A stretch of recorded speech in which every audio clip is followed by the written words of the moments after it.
क्या आपके पास छुट्टे तो क्या बोलेंगे? क्या बोलेंगे? Very good. ऐसे ही अगर आपके पास छुट्टे हैं तो क्या बोलेंगे? बोलिए। क्या बोलेंगे? और अगर मेरे पास छुट्टे नहीं है तो क्या बोलेंगे? बोलिए। I have container. क्या बोलते हैं? बोलिए। Very good. ऐसे ही अगर हम थर्ड पर्सन के बारे में बात करें, ही शी इट के बारे में, तो अब वहां हम बोलते हैं कि क्या उसके पास मनी है या क्या उसके पास पैसे है, तो बोलते हैं हैज ही गॉट मनी है। या अगर उसके पास मैं आपसे क्वेश्चन करूं कि क्या उसके पास टेनर है तो क्या बोलेंगे? क्या उसके पास छुट्टे हैं? बोलिए। उसके पास छुट्टे हैं? बोलिए।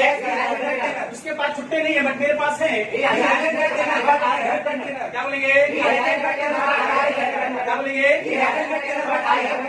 अब उस चीज को मांगने के लिए कुड आई हैव का यूज करते हैं। किस चीज का यूज करते हैं? Could I have. क्या मैं ले सकता हूँ कि न? तो कैसे बोलेंगे? Could I have. क्या बोलेंगे? Could I have. बोलिए। Could I have. बोलिए। Could I have. ऐसे ही उस चीज के बारे में फिर हम अगर बताएंगे कि हाँ यहाँ है मेरे पास है तो क्या बोलेंगे?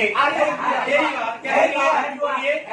बोलिए। अब इस चीज का थैंक्स हम दूसरे तरीके से अगर अदा करना चाहें तो क्या बोलेंगे? क्या बोलेंगे? So nice of you. क्या बोलेंगे? बोलिए। अब उस चीज को हम इस ओके के जवाब में बोलेंगे तो कैसे बोलेंगे? तो क्या बोलेंगे? बोलिए। Have you got dinner? I have dinner. Could I have? Here you are. So nice of you. Any time.